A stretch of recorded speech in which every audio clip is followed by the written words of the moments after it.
ये जस्ट हमारा beam complete हो चुका है, बट 2 न्यूमेरिकल में आपको और फाइल भेज रहा हूँ, है ना, for the practice purpose. So this file, है ना, total 3 files I will upload in your login today. So it is beam element part 2 means it is another numerical on the beam. So ये solution इसके अंदर है, आप लोग इसे study कर लीजिएगा, है ना. एक प्रॉब्लम हम ऑलरेडी कर चुके हैं, दिस इज फॉर प्रैक्टिस. तो इस प्रॉब्लम में बेसिकली क्या है, यूडीएल है. अभी जो हमने प्रॉब्लम की थी वो प्रॉब्लम पॉइंट लोड की प्रॉब्लम थी, ठीक है. तो यूडीएल होने से क्या चेंज आता है, बस ये देखना है. तो इस यूडीएल की टोटल वैल्यू कितनी है, जरा बताओ. Total value of this UDL in kilonewton 12 और Newton. kilonewton. The intensity is 12 kilonewton per meter and the length 1 meter. So the total load is 12,000 Newton. This UDL is 12,000 Newton. So this 12,000 will be, we will consider half of the 12,000 at this node number 2 and half of the 12,000 at node number 3.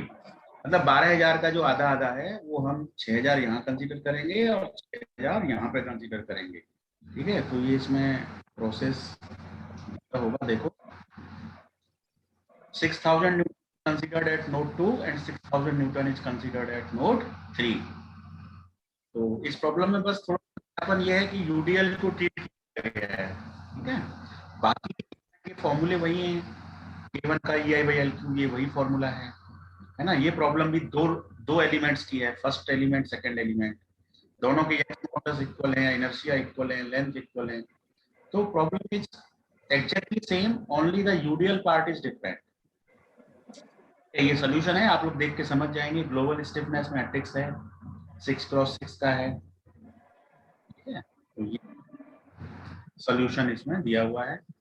R1 reaction force है, M1 movement है. इस file I will upload.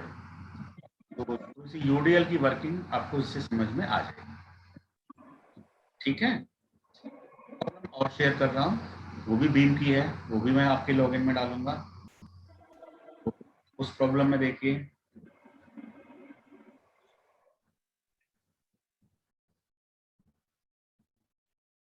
Yes, ये तो वही problem है.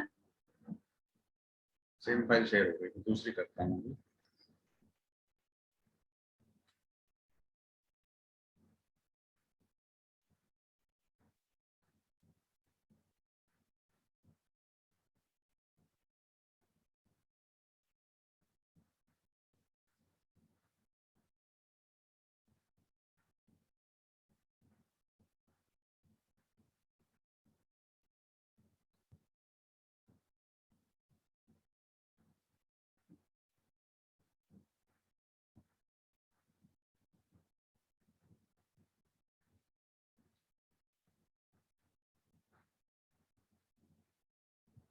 Yes, file is visible.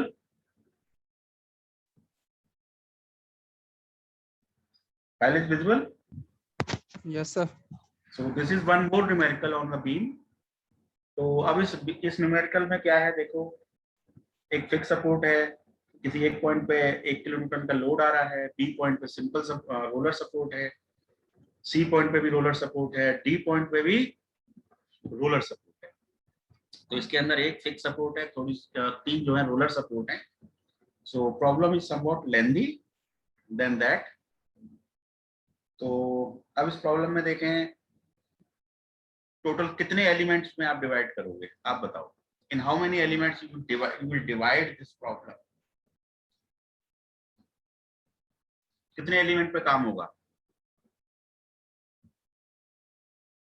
Anyone? Sir, 5 5 elements. 5 elements.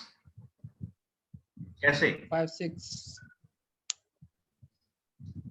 एक बताओ कोई. देखो एक एलिमेंट तो आप बनाओगे यहाँ से लेके ए पॉइंट से लेके यहाँ तक, दूसरा बनाओगे आप 1 किलोमीटर से लेके, है ना. और उनकी लेंथ भी देखो 1 मीटर 1 मीटर 1 मीटर, तीनों की बराबर है. 3 एलिमेंट हो गए यहाँ तक. 3 के बाद अब जो एलिमेंट है CD जो पार्ट है उसकी लेंथ मीटर है, ठीक है। तो आप चाहो तो इसको पूरे को एक बना सकते हो, एक एलिमेंट जिसकी लेंथ 2 मीटर है ना। लेकिन थोड़ा इजी पर्पस में हम क्या करते हैं, हम ये चाहते हैं कि सारे एलिमेंट्स की लेंथ इक्वल हो जाए, इक्वल साइज एलिमेंट्स में डिवाइड करने की कोशिश करते हैं। तो इस 2 मीटर को हम क्या करेंगे, एक पॉइंट इसके बीच में ले लेंगे, ठीक है। C और D के बीच में एक पॉइंट ले लेंगे, तो एक हमारा अलग से पॉइंट हो जाएगा। तो ये CD 2 पार्ट में बढ़ जाएगा, तो यहाँ 2 एलिमेंट हो जाएंगे। तो टोटल एलिमेंट कितने हो गए, 1 2 3 4 एंड 5, ठीक है। 5 एलिमेंट्स में ये डिवाइड हो जाएगा। अब इस 5 एलिमेंट्स में जब डिवाइड होगा तो इस यूडीएल को आप कैसे ट्रीट करोगे, ये बताओ मुझे। How will you treat this UDL, बताओ कैसे ट्रीट करोगे इसे। तो ये थोड़ा सा मैं पीपीटी के माध्यम से समझाता हूं आपको कि how will you treat this UDL. तो यूडीएल की इंटेंसिटी एक बार देख लीजिए, क्या इंटेंसिटी है यूडीएल की, 12 किलो न्यूटन पर मीटर। ये तो दूसरी प्रॉब्लम है, yes. What is the intensity, 12 kilo newton, length is 2 metre, points are C and D, ठीक है, ये याद रखिएगा। तो अब मैं आपको जरा पीपीटी शेयर करता हूँ, यस। तो ट्रीटमेंट ऑफ CD में बताना चाह रहा हूँ आपको, है ना, ट्रीटमेंट ऑफ CD पार्ट, वहाँ यूडीएल है। तो लेआउट, पीपीटी विजुअल है, यस सर। तो देखो मैं यहाँ CD पार्ट ड्रॉ करता हूँ, CD, इसकी लेंथ हमें दे रखी है 2 मीटर, और इस पर पूरे पे यूडीएल दे रखा है। यूडीएल की intensity 12 kilo Newton per metre दे रखी है, ठीक है। तो हम इक्वल साइज एलिमेंट की वजह से बीच में एक पॉइंट और ले रहे हैं, C और D के बीच में एक पॉइंट ले रहे हैं। This point is C, this point is D, और बीच में हमने पॉइंट ले लिया E, ठीक है। अब पूरे में यूडीएल है, तो CE में भी यूडीएल है और ED में भी यूडीएल है।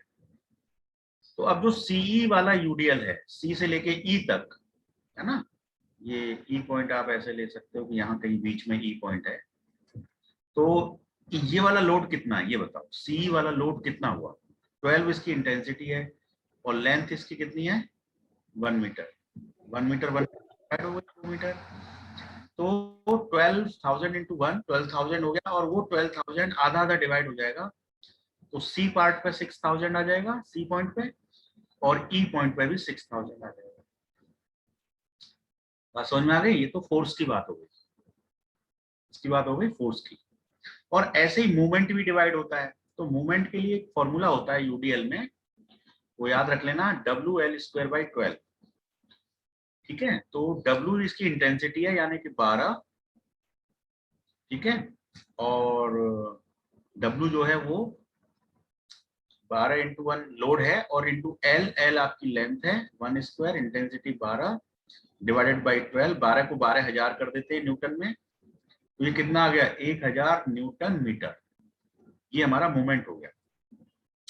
तो यूडीएल का एक सीधा सा फंडा ये है कि यदि कोई यूडीएल है तो लोड तो आधा आधा डिवाइड हो जाता है। मूवमेंट WL²/12 लेफ्ट हैंड पे आता है और राइट हैंड पे भी आता है। इधर WL²/12 क्लॉकवाइज आता है, इधर WL²/12 एंटी क्लॉकवाइज आता है ना। तो यूडीएल में कभी भी मूवमेंट को डिस्ट्रीब्यूट करना है तो ये फॉर्मूले यूज होते हैं। तो इस CE पार्ट में WL²/12 की जो वैल्यू है वो 1000 न्यूटन मीटर है। तो 1000 न्यूटन मीटर यहाँ पे तो क्लॉकवाइज आएगा C पॉइंट पे, और E पॉइंट पे जो आएगा वो एंटी क्लॉकवाइज आएगा।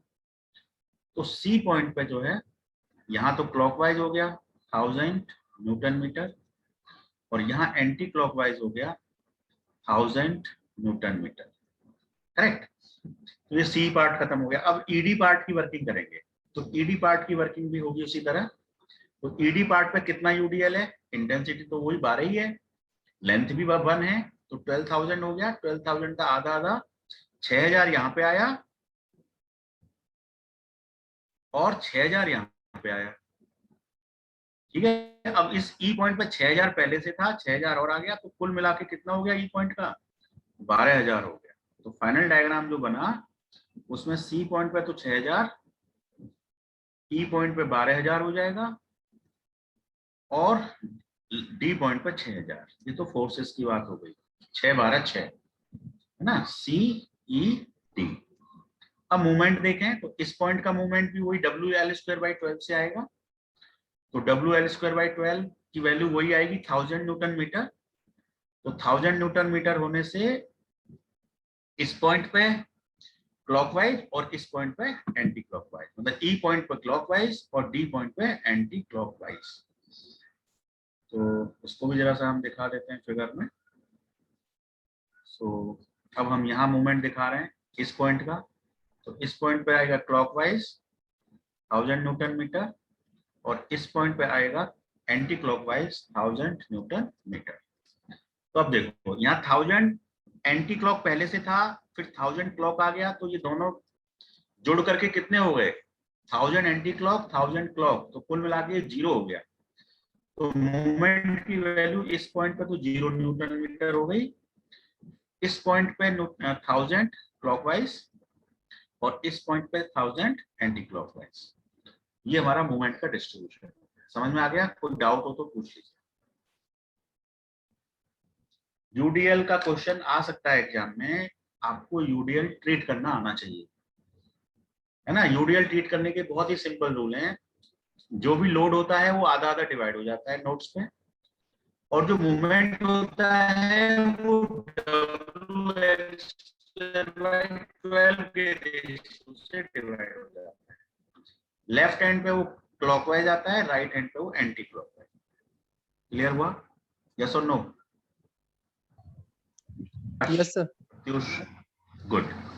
तो ये मुझे बात बतानी थी। बाकी अब मैं पीपीटी को क्लोज कर रहा हूँ और ये सारी फाइल्स जो है मैं आपकी वहां शो कर दूंगा। जरा सा एक बार फिर से मैं वो पीडीएफ आपको दिखा दूं। तो देखो, इसको पूरा सोल्यूशन इसमें दिया हुआ है, आप इसको अपने आप सॉल्व करिएगा। देखो 5 एलिमेंट में 1 2 3 5, ठीक है। और देखो ये लोड आ गए 6000 यहाँ, 12000 और यहाँ बीच में 0 हो गया। ये देखो क्लियर करके भी दिखाया यहाँ पे, ठीक है। 1000 एंटी 1000 क्लॉक, वो सारी चीज यहाँ पे गिवन है जो भी मैंने पीपीटी में बताई है, वो यहाँ भी मेंशन है।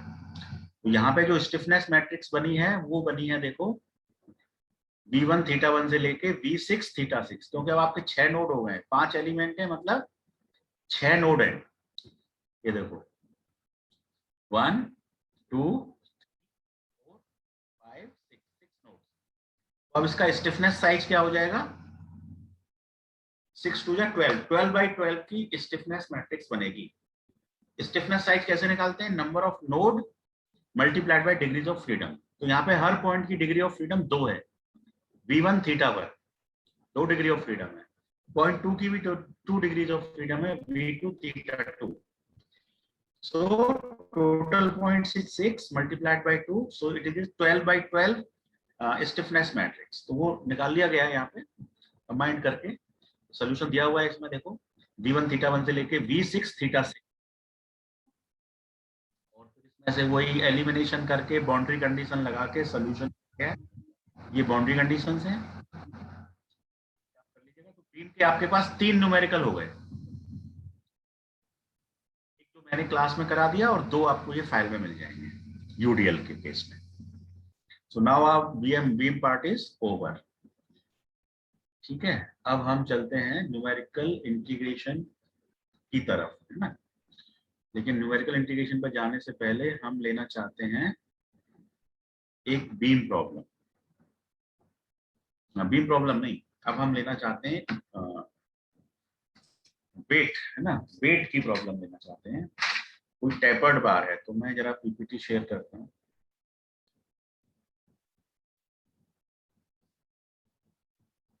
ठीक है, मैं एक बना रहा हूँ tapered bar.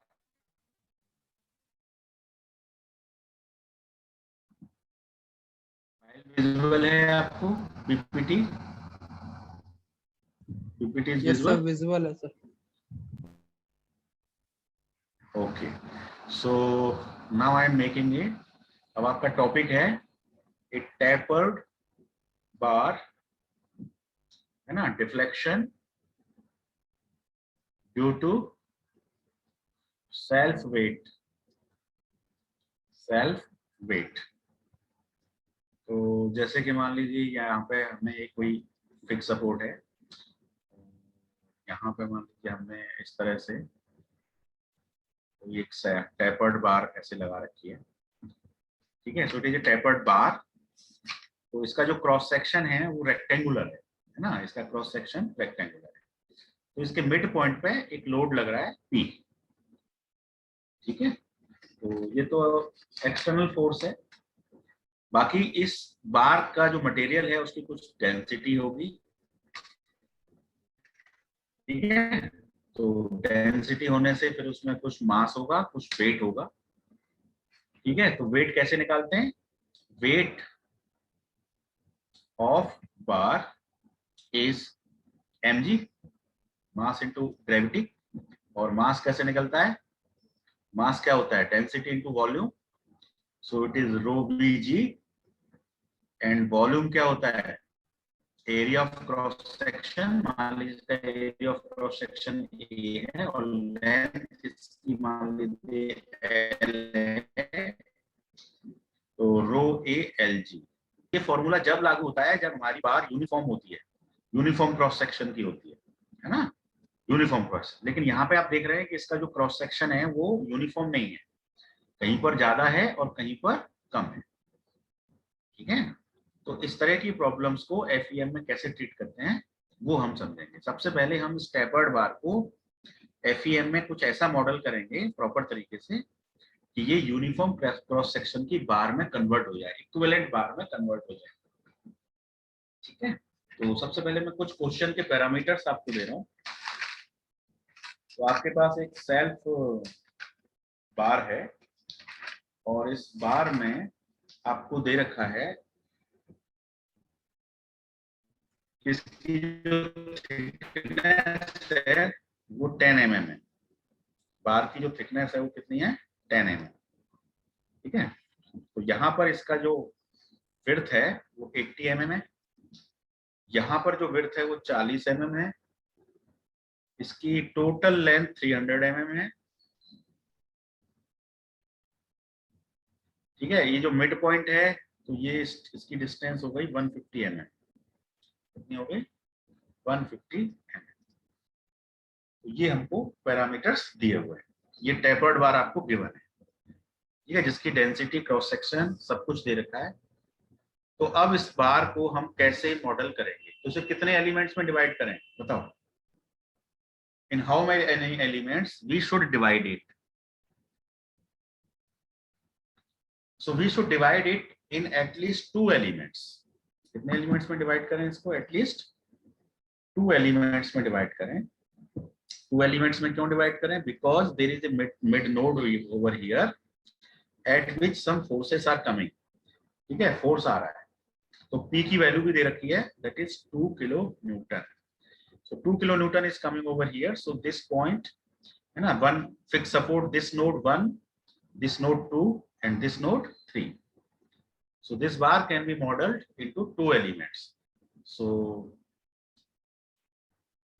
from here, this above part is element number 1, second part is element number 2.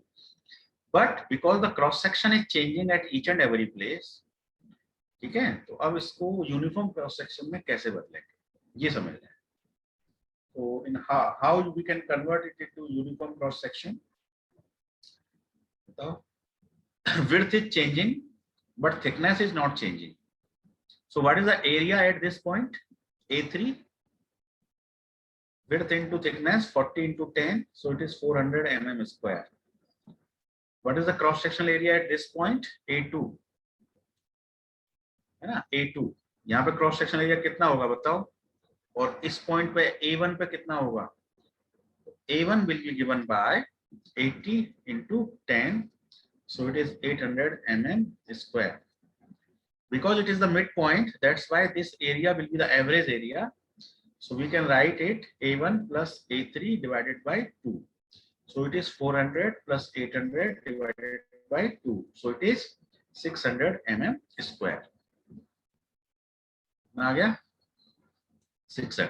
तो देखिए यहाँ पे तो 800 है, यहाँ 600 है, यहाँ 400 है एरिया. तो एरिया इज चेंजिंग कंटिन्यूअसली. ठीक है. तो अब इस टेपर्ड बार को हम यूनिफॉर्म क्रॉस सेक्शन की बार में कैसे कन्वर्ट करेंगे ये हमको जानना है. तो कैसे कर सकते हैं बताओ. यहाँ पे एरिया है कितना 800, यहाँ पे एरिया कितना है 600. 800 600. तो 800 और 600 का यदि हम एवरेज निकाल लें कितना हुआ बताओ.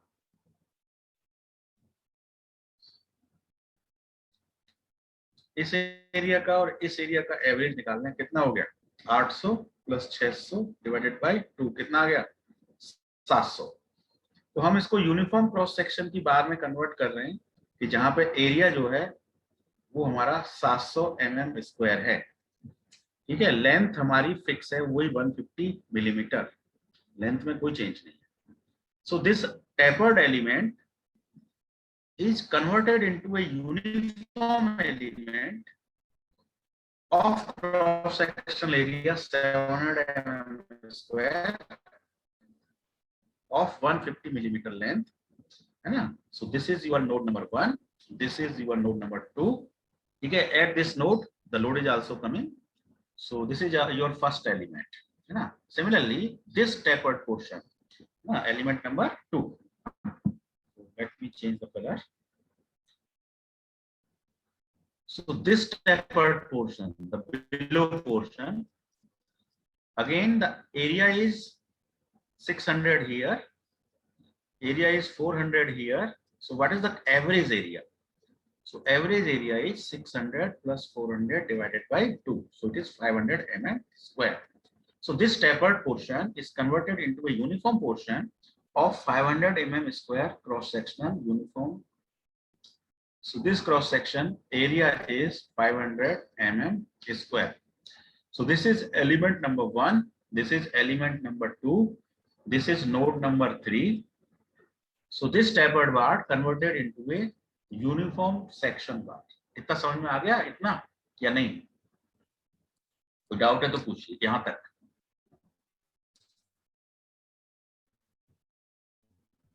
हमने टेपर्ड बार को यूनिफॉर्म क्रॉस सेक्शन की बार में कन्वर्ट किया है. ठीक है. तो हमें ये मतलब 2 एरिया मिल गए. एक तो 700 mm स्क्वायर और एक 500 mm स्क्वायर. यहाँ पे कहीं भी देखोगे एरिया 700 है, यहाँ कहीं भी देखोगे एरिया 500 है. इसकी यहाँ तक क्लियर है?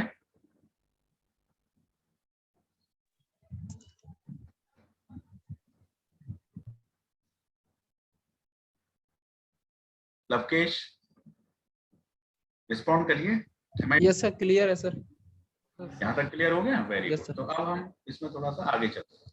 तो देखो प्रॉब्लम हमने यूनिफॉर्म क्रॉस सेक्शन में कन्वर्ट कर ली. तो फर्स्ट एलिमेंट ये मिल गया, सेकंड एलिमेंट ये मिल गया.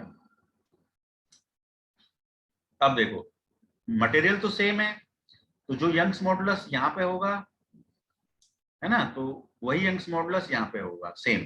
तो यंग्स मॉडुलस क्वेश्चन में गिवन है 2 × 10⁵ है ना एलिमेंट 1 के लिए, और एलिमेंट 2 के लिए भी equal to 2 × 10⁵. The unit is mega newton per metre square. Mega newton per metre square. अब ये लेंथ किस में दे रखी है 150 mm. ये है कि हम इसको mm स्क्वायर में कन्वर्ट कर लें. तो ये कितना आ जाएगा 2 × 10⁵ × 10⁶ newton divide by 10⁶ millimetre square. तो 2 न्यूटन पर mm स्क्वायर ही सेम आ जाएगा. ठीक है. 10⁶ दोनों तरफ कैंसिल हो जाएगा, numerator denominator. So newton per mm square Young's modulus is given. The density of the material is also given 7800 kg per meter cube. ठीक है, तो it is your duty, so you should change this unit to millimeter cube. So 7800 into 10 to the power minus 9 कितना हो जाएगा kg per meter cube. ये हमारा rho unit competitive is very much necessary. ठीक है, ये नोड नंबर 2 है. Node number 2 पे एक फोर्स आ रहा है P, उसकी वैल्यू 2 किलो न्यूटन आपको दे रखी है. So it is 2000 Newton. It is given. Correct. अब हमें क्या करना है, हमें क्वेश्चन में क्या करना है, फाइंड क्या करना है. हमें फाइंड करना है the nodal displacements U1 U2 U3 है ना. वन डायरेक्शनल प्रॉब्लम है, तो इस पॉइंट का जो डिस्प्लेसमेंट होगा वो U1, सेकंड पॉइंट का जो होगा वो U2, थर्ड पॉइंट का जो होगा वो U3. ठीक है, सो U1 U2 U3 हमको क्या करना है, फाइंड करना है. ठीक है, तो अब आप सजेस्ट कर सकते हो कैसे कर सकते हैं इस प्रॉब्लम को. बहुत आसान है भाई. दो एलिमेंट है, पहले एलिमेंट की स्टिफनेस मैट्रिक्स निकाल लो. क्या होगी बताओ, anyone? What will be the stiffness matrix for the first element? One dimensional problem में स्टिफनेस मैट्रिक्स तो बहुत आसान होती है. E by L 1 -1 -1 1 पढ़ाया आप लोगों ने. अब देखो E आपको दे रखा है 2 × 10 to the power 5. एरिया पहले एलिमेंट का कितना है, पहले एलिमेंट का एरिया हमने निकाला था ना. देखो पिछले स्लाइड में 700 है ना. तो हम यहाँ पे 700 कर देंगे डिवाइडेड बाय लेंथ. लेंथ कितनी है 150 मिलीमीटर. और ये क्या हो गया 1 -1 -1 1. ये हमारा K1 आ गया. इसी तरह K2 में सेम फॉर्मूला लगेगा. यंग्स मॉडुलस सेम है, एरिया डिफरेंट है. तो ये हो जाएगा 2 × 10 to the power 5. एरिया कितना है 500 डिवाइडेड बाय लेंथ सेम है 150. तो ये हो जाएगा 1 -1 -1. ठीक है, अब इन दोनों को कंबाइंड करके आप फाइनल स्टिफनेस मैट्रिक्स निकाल दो.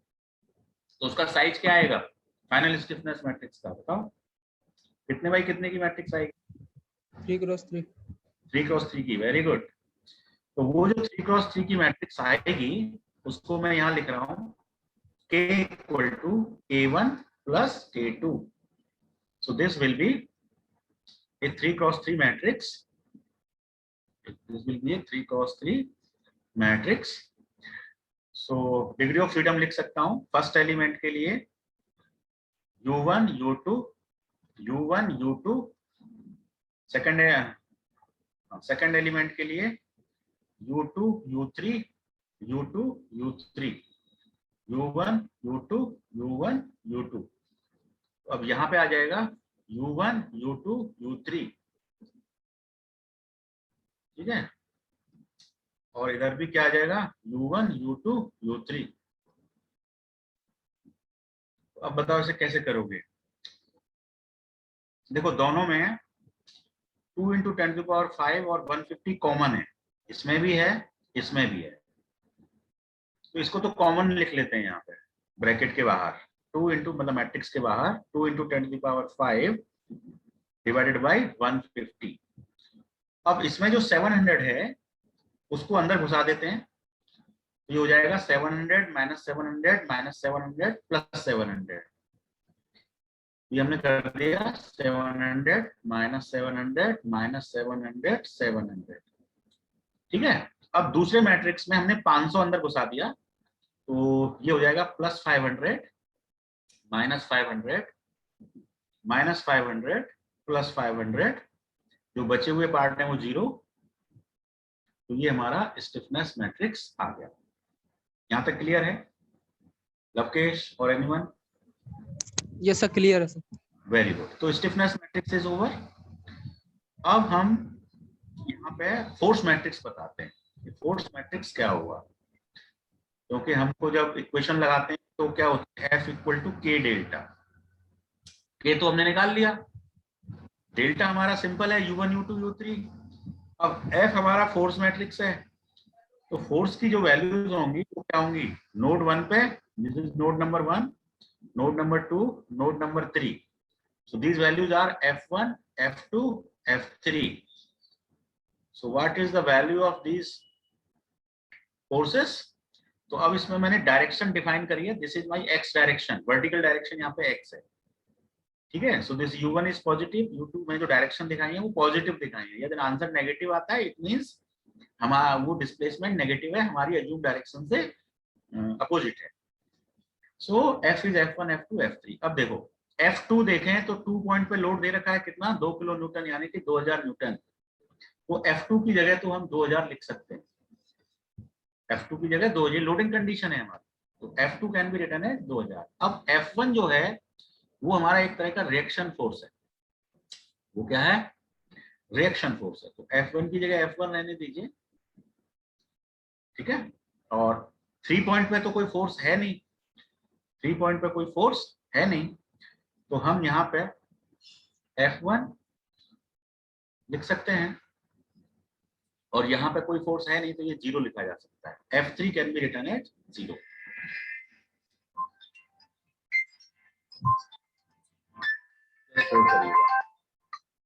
हेलो, हाँ बोलिए. हाँ जल्दी बोल दीजिए, मैं क्लास में फटाफट. जल्दी बोलिए, आप कौन बोल रहे हैं ये बताइए पहले. मैं अभी क्लास में हूँ, 1 घंटे बाद मिलाइए. ठीक.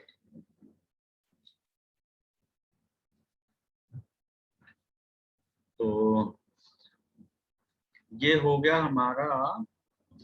ये इतना समझ में आ गया. तो ये जो फोर्सेस हैं ये सब जो है एक तरह से या तो रिएक्शन फोर्सेस हैं या फिर एक्सटर्नल फोर्सेस हैं. ठीक है. लेकिन अभी इसमें सेल्फ वेट की बात हमने इंक्लूड नहीं की है, क्योंकि बार की जो बार है उसकी अपनी एक डेंसिटी है, उसका अपना एक वेट है, and weight is a force. तो उस फोर्स की वजह से भी इसमें डिस्प्लेसमेंट, स्ट्रेन और स्ट्रेस डेवलप होंगे. तो यहाँ पे फोर्स वेक्टर को, एक तो फोर्स वेक्टर होगा एक्सटर्नल वाला. ठीक है. तो ये फोर्स वेक्टर जो है एक्सटर्नल वेक्टर है ना, एक्सटर्नल फोर्सेस वेक्टर F1 2000. अब हम निकालेंगे सेल्फ वेट, है ना. तो सेल्फ वेट को मैं अगली स्लाइड पे समझाता हूँ. हमारी प्रॉब्लम ये है. This is the first element, cross sectional area 700. This is second element having cross sectional area 500. ठीक है. This is having 700, this is having 500 mm square. Okay. Now what is the weight of element 1? बताओ. Weight of element 1. तो wait के लिए क्या formula था? रो ए L जी. बताया था ना अभी मैंने, रो ए एल जी. अब तो यूनिफॉर्म क्रॉस सेक्शन है तो ये फॉर्मूला लग सकता है रो ए एल जी. टेपर्ड बार पे ये नहीं लगेगा, यूनिफॉर्म क्रॉस सेक्शन पे लगता है रो ए एल जी. तो what is the value of rho? 7800 10 to the power minus 9. What is the area? 700. What is the length? 150 mm. What is gravity? 9.81. Multiply करिए जरा, आंसर बताइए कितना आ रहा है. हाँ जी, मल्टीप्लाई करके आंसर बताइए कितना आ रहा है.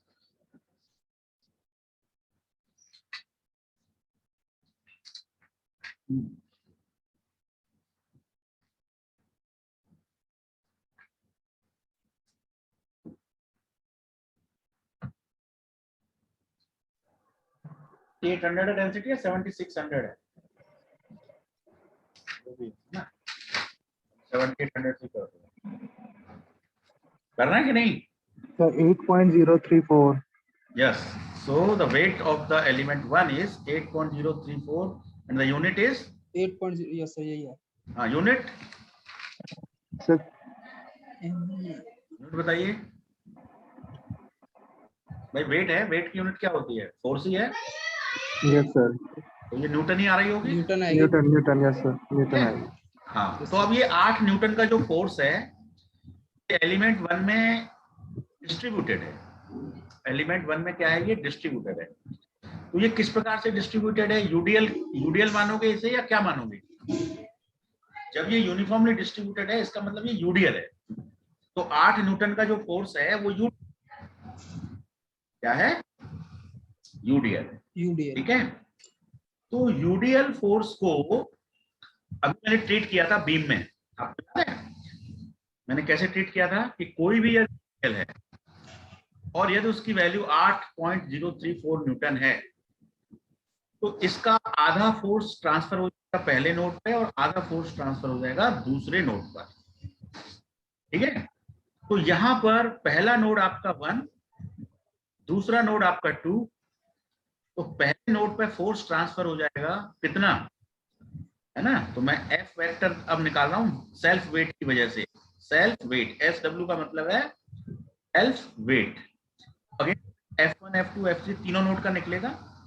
तो पहले नोड पे कितना लोड ट्रांसफर हो गया, 8.034 का आधा, कितना हुआ 4 पॉइंट, बताओ जरा 017. 017, Yes, sir. ठीक है। तो इतना ही फोर्स सेकंड पॉइंट पे भी ट्रांसफर होगा, 4.017 यहाँ भी ट्रांसफर हुआ, 4.017 यहाँ भी ट्रांसफर हुआ, करेक्ट। अब दूसरे एलिमेंट पे आओ, what is the weight of the element 2, निकालो। In the similar fashion find the weight of the element 2, निकालिए।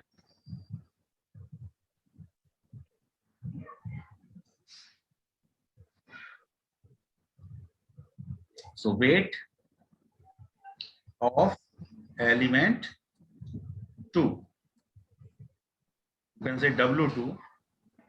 No, this is W1.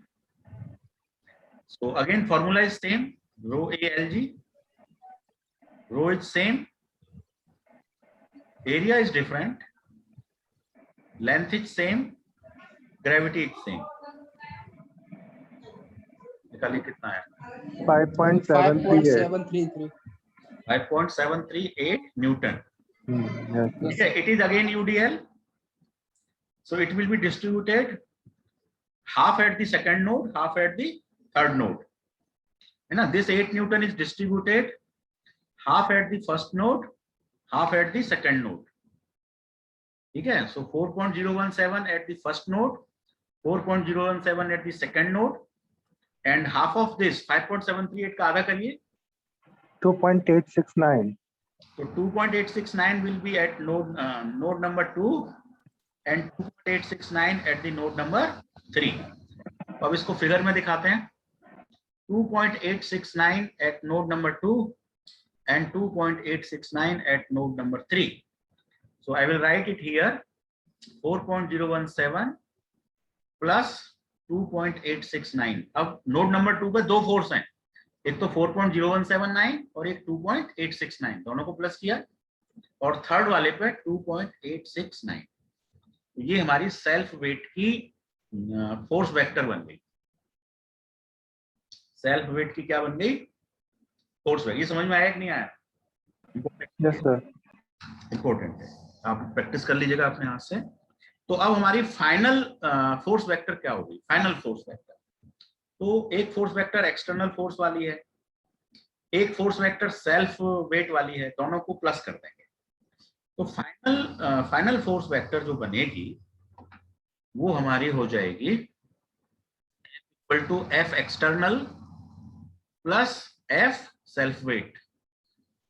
External वाली देखें क्या थी, एक्सटर्नल वाली क्या थी, F1 2000, ये F1 बेसिकली रिएक्शन फोर्स है, तो आप यहाँ R1 भी लिख सकते हैं। तो R1 2000 is R1 2000 plus self weight वाली जो फोर्स आई है हमारी वो आई है 4.017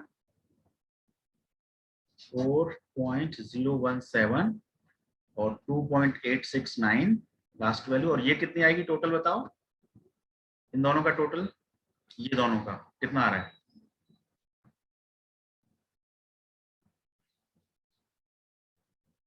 जोड़ दीजिए। हाँ 6.886. 886, चलिए ये हो गया। तो ये फाइनल हो गई जुड़ के, R1 प्लस 4.017 2006.886 और 2.869, ये हमारी फाइनल फोर्स वेक्टर हो गई। हमारा फॉर्मूला क्या है, F इक्वल टू के डेल्टा, यही है ना। तो F की जगह तो हम ये रख देंगे R1 प्लस 4.017 2006.886 2.869 इक्वल टू के मतलब स्टिफनेस। स्टिफनेस हम ऑलरेडी निकाल चुके हैं, ये देखिए 700 माइनस 700 जीरो, ये हमारी स्टिफनेस हो गई 700 माइनस 700 जीरो। सेकंड लाइन में क्या है, माइनस 700 और देख लेते हैं माइनस 700 और फिर ये 700 और 500 1200 हो जाएगा। तो माइनस 700 के बाद 1200 और फिर माइनस 500, फिर ये पार्ट जीरो है ना, ये पार्ट माइनस 500 आएगा क्योंकि ये सिमेट्रिक होता है। देख लेते हैं 0 माइनस 500 प्लस 500, ठीक है, ये मैंने यहाँ पे प्लस 500 कर दिया। ये हमारी स्टिफनेस हो गई। अब डेल्टा, डेल्टा हमारा क्या है, U1 U2 U3, ये हमारी एलिमेंटल इक्वेशन हो गई है ना, एलिमेंटल या ग्लोबल एलिमेंटल इक्वेशन है ना, ग्लोबल इक्वेशन कहिए क्योंकि दोनों एलिमेंट्स को हमने मिला दिया तो इट इज ग्लोबल इक्वेशन, ठीक है। अब बताओ इसमें बाउंड्री कंडीशन लगा दो। अब बाउंड्री कंडीशन क्या होंगी बताओ, इसमें बताओ इसकी बाउंड्री कंडीशन। नोड 1 पे ये फिक्स है तो बाउंड्री कंडीशन होगी U1 0, ठीक है, U2 एग्जिस्ट करेगा, U3 भी एग्जिस्ट करेगा है ना। और लोडिंग कंडीशन क्या है, P इक्वल टू, वो तो हम पहले यूज कर चुके हैं ना, तो हमने पहले ही वैल्यू रख दी है ना, that already we have used है ना। शुरू में तो P रखेंगे तो बाद में उसकी वैल्यू रख सकते हैं, तो बस ठीक है, U1 0 है, ठीक है। तो बताओ ये होमोजेनियस बाउंड्री कंडीशन है या non homogeneous, U1 equal to 0, homogeneous होगी ना, होमोजेनियस बाउंड्री कंडीशन, ठीक है। तो मैं इसी में रख देता हूं, वैसे तो एग्जाम में आपको दोबारा से लिखना चाहिए, एग्जाम में तो सॉल्यूशन ही लिखना पड़ेगा। So U1 is 0, so by Gaussian elimination the first row will be deleted, the first row will be deleted and first column of the stiffness matrix will be deleted. So the remaining part is, क्या बचेगा remaining part, जरा बोल दो, मैं लिखता जाता हूँ। 2006 की जीरो है ना, 3 जीरो लग गई हैं, 6.886 divided second 2.869 1200 minus 500 minus 500 500 U2 U3 अब बताओ दो इक्वेशन दो अननोन सॉल्व हो जाएगा कि नहीं हो जाएगा, यस सर हो जाएगा, हो जाएगा। तो मैं आंसर लिख देता हूँ, आप लोग टैली कर लेना, ठीक है। Due to lack of time I am writing the answers directly. So it is 1082 into 10 to the power minus 6 millimeter and U3 is 1086 into 10 to the power minus 6 millimeter, ठीक है। U2 U3 आ गया। अब बताओ reaction force कैसे निकालोगे, बोलो, बता सकते हो तो मैं कई बार बता चुका हूँ, रिएक्शन फोर्स कैसे निकालोगे, एनीवन,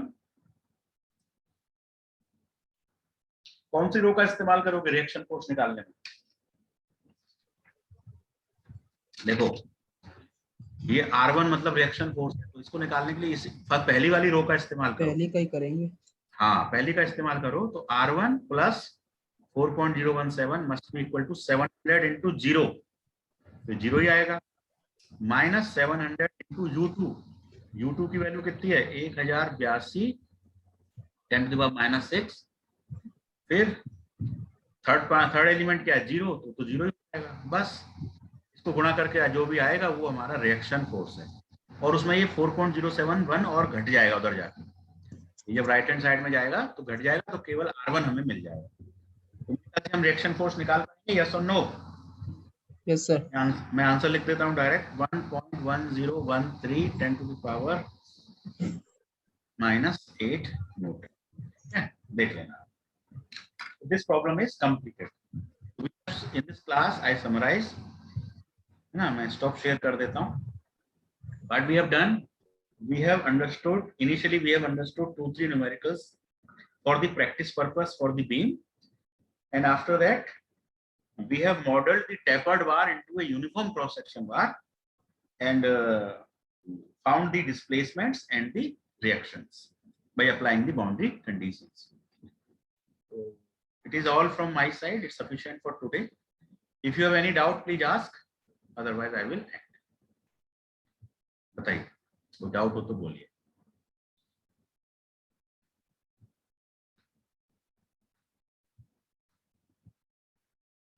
रोहित क्लियर है सारा? Yes sir. Rohit Kumar Singh. Yes sir. Okay okay, है ना. चलिए, thank you. Thanks for listening, thanks for watching. अब थैंक यू सर. एक ही चीज रह गई है. हमारा सिलेबस पूरा कंप्लीट है. केवल क्या रह गया है हमारा? Numerical integration. उसको अब हम जो है नेक्स्ट क्लास में कंप्लीट कर लेंगे. Thank you. Thanks for listening. Thanks for